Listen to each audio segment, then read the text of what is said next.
I'm going to read from Matthew chapter 27, verse 48 to 49. And straightway one of them ran and took a sponge and filled it with vinegar and put it on a reed and gave him to drink. The rest said, "Let be, let us see whether Elias will come to save him." Come on, girls! Woo! Come on, Faye! Amen. How good is this Good Friday? Yes, it's I am so excited. All right. Oh, I'm nervous after going after all of you guys. That was powerful. I was crying while y'all were speaking. Anyway, I am speaking on It Is Finished. First of all, I want to thank my pastor, Oskar, and Pastor Rosalind. It's weird to call you guys that. Mom and Dad, thank you for this opportunity to speak. And thank you, Jesus, for trusting me to speak your word. Thank you, Lord. But I'm speaking on It Is Finished. First of all, how powerful is that sentence? How powerful is that? See, if you know me, you know that I grown up in church. I don't remember a Sunday where I have not been in church, which means that I've heard about Jesus on the cross since I was a little baby, since I came into the world. It's been preached about in many sermons, it's been sung about in worships, it's been printed on t-shirts, it's been put on billboards. People know about Jesus on the cross. But recently, I have come to this fear that we have grown numb to it. I am scared that we have become numb to the cross and Jesus dying on the cross. We hear Jesus died for our sins like it's a normal thing, and we just nod and we say, "Yeah, that's right, he died for our sins." But what really happened that day is anything but normal. Anything but normal. It scares me and it breaks my heart how numb we have become to the cross. We talk about the crucifixion like it's just another Bible story. Hearing about Jesus being torn apart, beaten beyond recognition, crowned with thorns, barely being able to breathe. Yet, he looks up and says, "It is finished." Do we still feel the grief? Do we still feel the pain? Do we still feel the sorrow when we hear about Jesus on the cross? All right, let's pause for a moment. And let's actually look at what Jesus said. He said, "It is finished." But what exactly was finished? Okay, I'm going to mention a few things. You guys got to listen. The power of sin, finished. The curse of death, finished. The veil that separated us from God was torn. The old covenant of endless sacrifices was fulfilled. The enemy's authority was shattered. The price of our redemption was paid in full.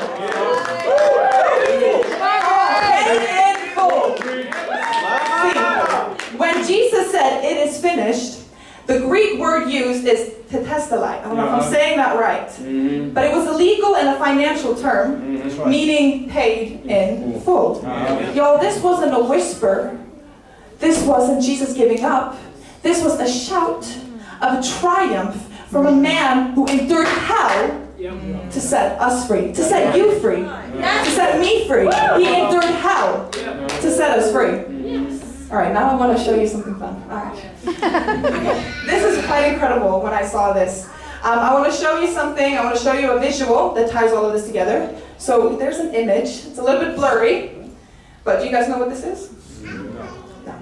This is an image that I'm going to use today that shows all of the cross references in the Bible. Every line over here representing one verse that connects to another. There are over 63,000 cross references in the Bible. Y'all, the Bible isn't just a story about Noah or Moses and how he split the sea. This is one unified story with one central figure, which is Jesus. And I want you to see this. All of these connections, all of these verses, these are over 63,000 cross references. All of the promises, all of the prophecy and laws, they point to this moment. They point to the cross. He didn't just finish something, he fulfilled everything. He fulfilled everything. Hallelujah. Let's notice, there's different colors on every ark, isn't there? What does this kind of look like? Rainbow, right? A rainbow. The color coding of each ark is determined by the distance between two chapters being cross-referenced, giving it a rainbow effect. No. Now let's remind ourselves. What does the rainbow mean? What does the rainbow mean? Promises. The rainbow is a sign of God's covenant of mercy, Yes. a symbol of His promise and faithfulness. Yes. The rainbow first marked God's promise not to destroy Noah. It marks the promise fulfilled through the one who was destroyed for us. Yes. Woo! Wow. This all leads to that moment. Yes. All right, you can take it off. Sorry. Hebrews 2, from 14 to 15 says, by His death, He broke the power of him who holds the power of That's death. right. That is the devil. And freed those who all their lives were held in slavery That's by right. the fear of death. Ooh, I need water. Let's praise Jesus for a second.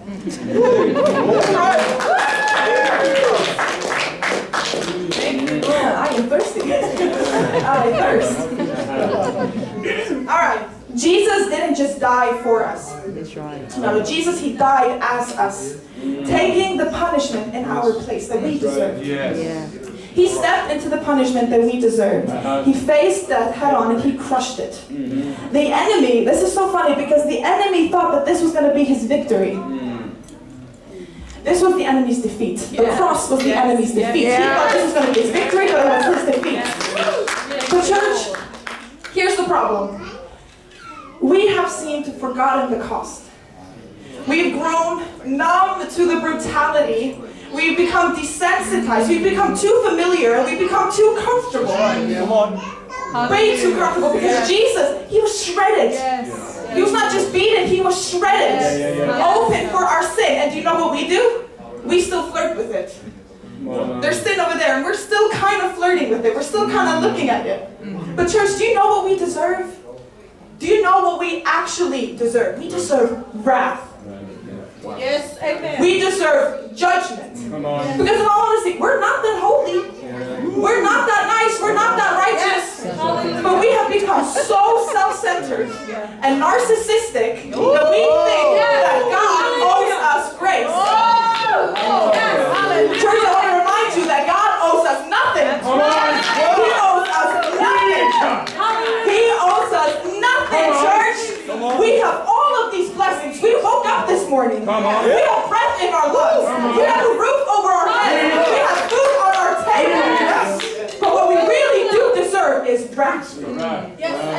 But instead, Jesus was given to us. The cross was given to us. Instead of wrath, instead of judgment, God gave us the cross.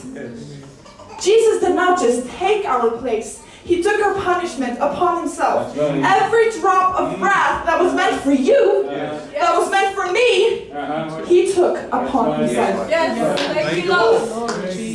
I have noticed that people are starting to come to church just for entertainment. Wow. People are coming to church now for hype and for comfort, forgetting that this is the place that represents a Savior who was tortured and killed. Tortured and killed. He died so we could be holy. Holy. So why are we settling for lukewarmness? He gave His life. He suffered to break our bondage, yet willingly, sometimes we return to the thing that enslaved us. Why are we flirting with the very thing that killed Him? This generation wants sermons that feel good. Not ones that cut to the heart. I don't know about you, church, but I want to know about the truth. I don't want my feelings to be protected. I want to hear about the truth. And the word of the God is a sword. It's a sword. It is piercing. I do not come to church to be comforted. I come to church to hear about the Lord and our Savior Jesus Christ.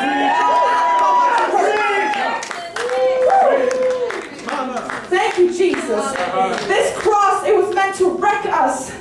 It was meant to wreck us, and then it was meant to raise us. It terrifies me that we can hear about Jesus being crucified and feel nothing. That the sound of nails being pierced in His hands doesn't even shake us anymore. But church, I'm here to tell you that the cross demands a response. And that response is repentance. Yo, repentance isn't just saying sorry. Repentance is not just an apology. Because you can apologize for wrong and still continue down that same path of destruction. Repentance is taking your mind, your heart, and going into a different direction. than that direction that you were going. It is a turn. It is a full 180. So you're going to go this way. And then the Lord confronts you in your sin. In that moment, you have a decision to make. Do I apologize and continue in sin? Or do I apologize, turn, and repent away from the sin that killed him? And you say, God, I don't want to have this thing on me anymore. The thing that nailed you to the cross, I don't want to flirt with it anymore. Apologizing is just words, but repentance is action, church. Jesus didn't die so we can stay in our sin. He died so we can be delivered from our sin. Without the cross, repentance would be useless. But because of the blood that he shed, church, I need to remind you, we don't have to run away from God in guilt. No. We can run to him in mercy because he is merciful. He is good to us. He is kind to us. I'm about to close. The cross is the cost. Repentance should be our response, and holiness is the fruit. Church, it is finished, but you are not. Come on. Now your part begins. Jesus said, whoever wants to be my disciple must deny themselves, take up their cross daily, and follow me. We don't carry the cross to earn salvation. We carry it because we are honoring the one who carried it first.